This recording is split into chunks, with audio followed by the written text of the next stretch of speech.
Rivals.com, we are back. I had to bring in the experts again for the Sweet 16. I got basketball recruiting director Rob Cassidy and football recruiting director Adam Gorney. Boys, quick recap. We all did terrible. If you listen to the show, the only thing that we did was we picked Yale. That's it. And not we. Hopefully, made enough money to go even on Yale. If we is Rob Cassidy, then we picked Yale. The only one with a winning pick last week, Rob. Lock of the week. Fair enough. Well, I took it anyways, and I made money. all those sharps that had McNeese State, that was the worst basketball team I've ever seen in my life. No, the thing is, like, I sat here and I made Corey read off the crappy non-conference schedule they played, and then I still picked McNeese State. The two I got to give you credit, Rob, for or actually I think it was Adam St. Mary's. I like them, and you guys were like they have not played anyone, and they looked absolutely terrible. Yeah, in their first one, I got minus, and then our team Stanford didn't win, but they covered. So everyone was excited. So winners cover, Corey. Actually, I guess so. Winners cover. All right, let's jump right into the Sweet 16. UConn, San Diego State. Go ahead, Rob. A rematch of last year's national championship game. I don't see how they keep this close. Like, San Diego State's got a really talented big man in Jaden Ledee. But Donovan Clingan is down there now, and it's going to be a little bit harder for him than it has been. He relies on scoring in the post a little bit, even though he's got kind of a mid-range game. And with Clingan down there, scoring in the post becomes very difficult, as you know, Adam Gorney, because I know you pay attention to UConn. I don't know what the number is. It's, 10.5 or something? Is that right? Yeah. I'll take the Huskies. Yeah, that's interesting. I don't think San Diego State should have gotten out of the first round. UAB almost had them beat, and then they lucked out and played Yale in that second round and just pounded them and just overwhelmed them. This is going to be a different animal. UConn is hungry, and Dan Hurley is doing the Rob Cassidy thing of all time, a coach who has the best team in the country saying that they're disrespected. That is always a classic move. But he's got his guys bought in. He's hungry. He's mad. I think they go in here and roll. The only problem I have with this is so does everybody else. 8 out of every 10 bets, 95% of the money is on UConn minus 9.5 or 10. That's how Vegas keeps the lights on. God, I could see 88-79. So I'm going to take San Diego State here, but I'm going to hold my breath the whole time. Well, that building is going to be full. They're in Boston. That building is going to be the TD Garden full of UConn fans that made the drive up from wherever, Springfield, Mass, or wherever they all live outside the stores. And it's just going to be buzzing. It's going to feel like a home game. It's not like San Diego State is going to travel well. What is Eric Winter going to be there with his – it's going to be a home game. I think they'll run away with this. I think they'll be up 10 points at halftime, and the lead will grow. Watch out, Ruth's Chris. If Eric Winter shows up, they're going to be out of stakes. Absolutely. Yeah, you can't play. All right, Illinois, Iowa State. Rob. Yeah, this one gets more interesting because it's dead split. So the public likes Illinois here. I sort of like Illinois, but Iowa State is a hot team, man. They're playing well. Illinois has kind of not looked phenomenal to me yet. I'm going to take the Illini, but this is a toss-up. Sharp bet on Illinois too. I'm going to take the Clones, and here's why. This is I don't know how often this happens, but this is Ken Palm's number one defensive team against Ken Palm's number one offensive team. So it's going to be about dictating pace. Iowa State plays a tremendously ugly brand of basketball, and they'll try to muddy it up while Illinois is trying to get up and down and score 90 points like they tend to do. And I feel like Iowa State can make this ugly enough to play this game in the 70s, and if that happens, I feel like they give themselves a chance to win. The line's what? What's the line on this? 2.5. Give me the Clones. I'll take the Clones. I'll take the Big 12 Conference, and I believe in an ugly brand of basketball. It won't be pretty, but they'll cover. Yes, I almost like the under here myself. I think I'm going to go under, and Gorney, you have 2.5? Yeah. Yeah, I'll go Iowa State. That's easy. I also realize if it goes under, it favors the Clones. Yeah. Really quick, I did for the listeners who care about my picks. I'm gonna go UConn on the last one. I realized I blew through my pick. Yeah. All right, we moved down to North Carolina and Alabama. I have on the Yahoo Sports app 4.5 Tar Heels. I think North Carolina wins the game, but I don't know if they cover 4.5. I am very skeptical of freshman point guards on these stages, and Elliott can do is just that. He's a very good player. great passer, and he's limited turnovers recently. But there have been games this year where he's turned the ball over 5 and 6 times. Is that going to happen here on a big stage like he's never seen before? I think it's possible. I don't know. I think this is going to be a closer game than people think, and it could be an overtime type game. So that's how I'm thinking, because with 92% of the bets and 94% of the money on North Carolina, this feels very suckery. Like, oh, 4.5. North Carolina will kill them. But then I think every sharp bettor was on Michigan State against North Carolina, and they got smoked. So I don't know. I just don't know if Vegas is giving North Carolina the respect they deserve. It seems like the public is all over this and the line isn't moving. So I'm going to go Alabama here. That is my reasoning, because if Vegas thought they had it wrong and at Sweet 16 level, they're not getting many games wrong on the line here. They were pretty sharp the first 2 rounds. And they're not drastically moving this line to over 3 buckets, like 6.5 or something. Something's fishy. I'm going to go Alabama. And especially on a team, a big brand like North Carolina with legalized sports betting, you get a lot of casual college basketball fans that see the brand name and are like, well, we'll bet on the heels. North Carolina fan base is huge. It's like Nebraska football or something. Yeah. So, a lot of that money comes in. It could be square money. I like Tide here too. For some reason, I'm not scared of the 4.5, so I'm going to take North Carolina. I have no idea why. The only thing that really does scare me is the over/under I have is 173.5. What? I don't even know if I've watched a couple North Carolina games. I am not seeing the 173. That could almost be my lock, is the under, unless you guys are right about the overtime and you guys scrape out the over. But that is a massive over/under in my opinion for that game. Pawn that brand new hat you're wearing. Is that an Evo Shield hat? Pawn that Evo Shield hat. Bet it on the heels. Bet it on the under. So. Corey's like the Lakers bettors, the schmucks that fly into Vegas on Friday night and load up on the Lakers because they want to watch a game, and that's why you always wait to get that number on the Nuggets. That's how it goes. My favorite NBA bet of all time is the Miami flu bet. If you comb through the schedule and you find the teams that have an off day in Miami before either an early evening game or an afternoon game, hammer the Heat, because they're going to Live and they're coming out of Live at 6 a.m. And I've seen data on this. The data holds up. This isn't one of my weird Rob things. This is backed up by numbers. No, Rob, I was going to say about the Evo Shield hat. It's literally right after you switched over to basketball. Evo Shield was one of our sponsors with Wilson QBX. So you missed out on your son and all the Evo Shield stuff. All those basketball kids or all those baseball kids love the Evo Shield stuff. I know it's taken over. The elbow guards and the shin guards. All right, back to basketball, guys. All right, let's go to Clemson, Arizona. I have 7.5 Arizona, and the over/under 151.5. I want to pick Clemson. Part of me really does, because I like PJ Hall, and I love the fact that Clemson's coach is unfireable, because anytime he gets close to firing, he makes one of these runs. I'm not going to. I don't know if they have the horses. I feel like Arizona might blow them out. I don't want them to, because for some reason this Clemson team is endearing to me. But if I'm betting with my head here, I'm taking the Wildcats. Yeah, me too. And here's why. Clemson had a nice little run. It's over. New Mexico was a decent basketball team. They blew them out, beat them bad, 21 points. Beat a good Baylor team. Not the best Baylor team of all time, but a good Baylor team. They go home feeling good about themselves for a couple days and then have to fly across the country and play in LA, where basically Arizona lives and plays, half their games out in Southern California. I think it's over. I think Clemson runs out of steam here. That's what I bet on NC State the first weekend, and I was sadly mistaken the entire weekend. But I think now Arizona focuses in, and they kind of run it up a little bit. I would be surprised if this game stays under the number. I will say this, though. Clemson does have a possible rebounding age in this game.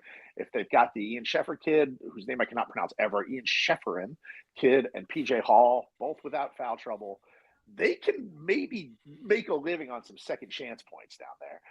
That's the way they stay in it. If that doesn't happen, I don't see a way. So I'll ride with the ones. Yep, I'll go with you guys. I'm going Arizona. All right, we move along. What I got here? We got Creighton and Tennessee. Creighton. Have a little respect. Creighton? So, I don't know.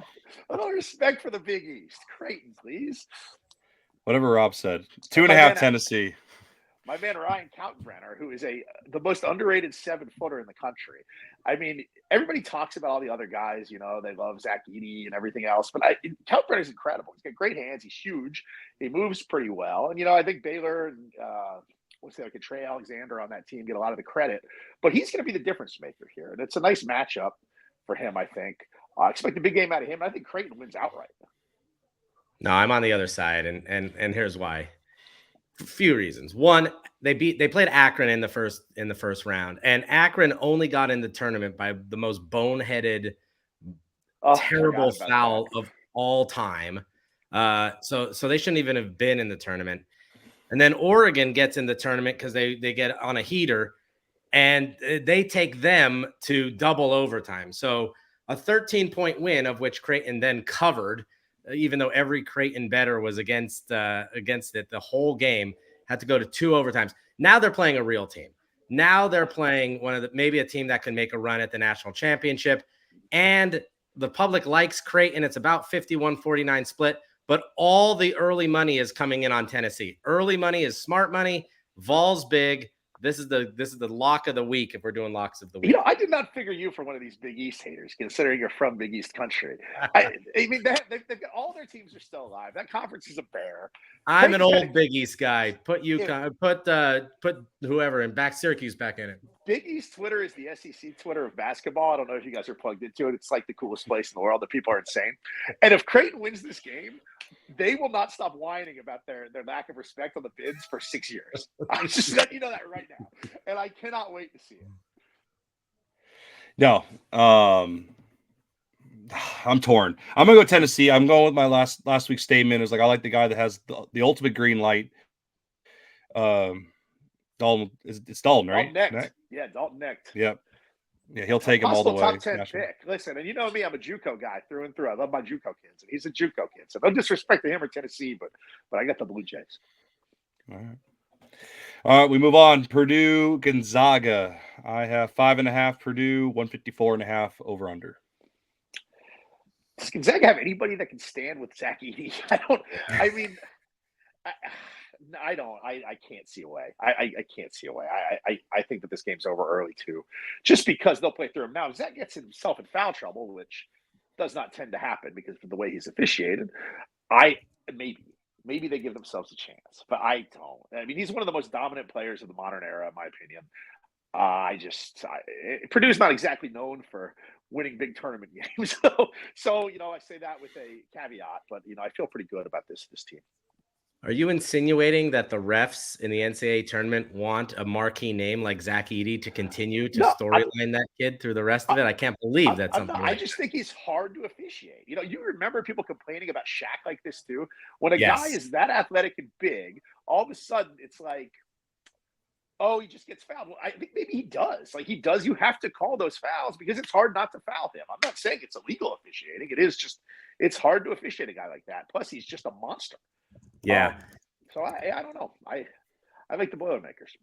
I hesitate to pick Purdue here confidently just because of what you said, Rob. Like they always find a way to screw it up like now. You know what I mean? Like and so we'll see if that happens. I suspect it's not going to happen. And the reason is because of what happened last year, I believe, when they lost to Fairleigh Dickinson in the first round. There's like a refocus there. This might be the best Purdue team, you know, maybe in a long, long time, at least since Gene Cady was there. So I'm going to take Purdue here. Although Gonzaga's a kind of the scrapping fighter team. Mark Few will have them ready to play. But Gonzaga's sort of a little bit of a fraud this year. You know, they get McNeese in the first round, and, you know, Will Wade must have been online with the FBI again, because that team was so unprepared, so bad. I cannot believe that they made it this far. What happened to them is what everybody accuses of happening to Gonzaga every year, right? Like the big narrative, whether it's true or not, is the reason Gonzaga never wins a national title is because they play in a soft conference. Well, not only does McNeese play in a soft conference, we read that schedule. I mean, they played nobody. So, you know, the tables were turned there a little bit. And then Gonzaga beats Kansas handily. But honestly, Kansas was like a hospital unit. That team had nobody, no depth. They fought through to even get to that second round game. Bill Self admitted he was thinking about next year. I mean, for God's sakes, Jesus. Listen, Bill Self's the man. Like, who else has enough job security? They come out and say that. And Kansas fans are like, you know what? I get it. Yeah, exactly. Anybody else says that, they get run off campus with pitchforks. Yeah. So I think Gonzaga kind of lucked in to where they were. I'm going to take Purdue here. I just don't think Gonzaga, maybe other than Kentucky earlier this year, which they played a really good game, but now Kentucky might be a fraud. I'm just going to take Purdue. That's the safe bet. That's probably, where the squares are, but I don't care. Yeah, we tried to go against the squares last week. Look what happened. So fair enough. I actually have to owe Purdue like a huge apology tour. I've been like anti-Purdue. Like every person I've talked to, I've never liked them, never liked anything that they've done this year, and they proved me wrong, and they absolutely are the safe play here. And I guess I'll bet them, so that means they'll probably lose this week. Have you guys, I feel like I've been around this country a lot. I've lived everywhere. I've traveled everywhere. I've gone to games everywhere. I have never in real life, other than the internet and the people that work at our rival site, I have never encountered a Purdue fan in the wild. Like, I don't know. I've never met one. I don't know what they're like. Well, in the pale suburbs of Pittsburgh, you probably don't get a lot of that blue-collar West Lafayette crowd. For the last time, I live in the city of Pittsburgh, in Lawrenceville, not in the suburbs. And my neighbors have got the accent and everything, baby. It's like, y'all headed downtown for the Pirates game? I can't get enough of it. One time I thought I was on a team plane during one of the Rivals Camp series. I think it was during one of the runs. I went on a Southwest plane, and it was all Purdue fans. I can't remember if they were going home or going somewhere, but I thought I was on like the team bus or like the team flight. It was like I was like, I didn't even know there was that many Purdue fans. Did you talk to any of them? No, because I didn't want any recruiting questions. Or were you flying Allegiant? I might have. Well, my theory on college sports in general is that every rivalry is the same. One side is the wine and cheese, and one side is like the blue collar jean shorts, right? On every rivalry, you can apply it. And I don't know when it comes to like Purdue, Indiana. Which Indiana's the rich ones, yeah. They're the wine and cheese and Purdue's the blue collar jean shorts. I think so, yeah. Because Purdue's an engineering school, so they have some money there. Yeah, but I don't know. Like, they're all the same though. It's like one side calls the other side a snob, and the other side says you guys wear jean shorts, and it's just like rinse, repeat for the entire country, except for maybe the Ivies. But maybe it applies there too. I don't know. Hey man, the jean shorts are back. All right, Rob. Listen, they're back on top. My alma mater is definitely jean shorts and it's a rivalry, so I relate to it. Oh yeah. All right. NC State, Marquette, if I said it right. Yes. Rob. Yeah. 6.5, 150. Another big boy for us, Rob. Another one to root for. The big boys out there. Burns, baby, is listen, that looks like a guy that won the defensive line MVP at a rivals camp. I think the number's too big. I think they can make this game close. I think Marquette wins. I think Tyler Kolek is one of the most exciting players in the country, and he's playing as well as he's played all year right now. Had two really good games on the first weekend. I think Marquette wins, but I think they can cover that number. NC State. Here's what really upset me about this game is I'm standing at the Under Armour camp in LA, very focused on it, and I was on Marquette in that game, very comfortable at halftime. I think they're up 9 or 11 or something. They're up big. And then Colorado clawed back. And one of my friends texted me and goes, how could you cheer for Shaka Smart? And you know what? He's right. Like, cover the number. You beat Colorado. Big deal. They had to beat Boise State to even get in the stupid tournament, and you can't beat them by 6.5. That's incredible. What's your beef with Shaka Smart? He seems like one of the nicest guys in the country. Only you would have beef. What's the deal? Start covering the number, Shaka. This is the big boys now, So I actually like them here. Colorado put a little scare into them. It got really close down the stretch. And at some point, NC State has to run out of gas. I'm taking them here. They cannot continue this run. Honestly, they're not that great of a basketball team. They just kind of went on a little bit of a heater there. So I think once they reset, get to a new environment, and if things don't go well early in this game, I think Marquette wins. When you feel like the number is too big, it's probably not big enough. So I'm going to take Marquette. You saved yourself from being like nailed to a cross on Big East Twitter. You're really on a roll. You were going to be the next Jeff Goodman. Right. Yeah. All right, Corey, who you got? I'm going to stick with the big boys. I think Gorney's probably right that the reset's going to probably hurt them, but I always got to ride with my the big boy centers that give them the ball late in the paint, don't let them go left, and we'll be good. All right. 6.5 is not bad. All right, we move on. Houston, Duke, final game actually for us. 3.5 Houston, 134 over under. Who's the money on, Gorney? They got all the on Houston, right? Let me tell you, there's a sharp bet on Duke, but 58% of the public and 95% of the money is on Houston. Boy, I like Jared McCain a lot. I, as somebody that loves a good heel, also like Kyle Filipowski. When Duke's going well, they can win this game easily, I think. I think they have the talent. They have the depth of talent to do it. They've been a little inconsistent in big moments this year. I'm going to bet against the public here. I'm going to take the Blue Devils just in the interest of siding with the bad guy wrestler, which I always do. So give me Duke. Yeah, I'm going to take Houston for one reason. They got a real scare against Texas A&M. They were cruising for a little bit of a while there. Now, what scares me is when things go bad for them, like they did against Iowa State. I don't know if Kelvin Sampson shuts it down or if they kind of shut down. They lost by 13 at Kansas. They lost twice to Iowa State. They can't seem to figure them out. But they got to get up for this game. It's Duke, it's not long. What's the over under? I don't know. I have 134.5. Yeah, that seems like if Houston's going to come out and try to push Duke around. That's going to be. That's just how they play. They're physical. I could see there being some chippy exchanges in this game, some shoving matches if Duke wants to stand up to them. But Duke's going to have to play physical enough to win because that's Houston's brand of basketball. I'd take the under.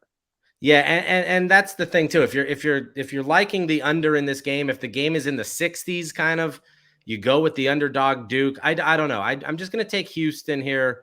Don't love the pick. Just kind of following the money early in the week, and I think they got a scare put into them. I think Houston is probably the better basketball team with defense and physicality. I think Duke's run ends right now. Yeah, absolutely. I'm going to go Houston. As Duke played a team as physical as Houston, I don't know if they're ready for that. I don't know if they're going to be ready. If Kyle's going to be super pumped when he's getting elbowed trying to get a rebound or, Well, we're going to see. We're going to find out. I just don't think they're ready for it. I think they're ready for the smoke. The kid's from New York, you forget about that. But, he's a New York kid, Kyle. He's played some tough kids before. It's not like he's from the suburbs of Pittsburgh, as you like to say, Marty. This is upstate New York, though. I was going to say, what part? Is he in the Bronx? I thought he was a city kid for some reason. Maybe not. I just know he played for a New York AAU team, played for the Rams. Yeah.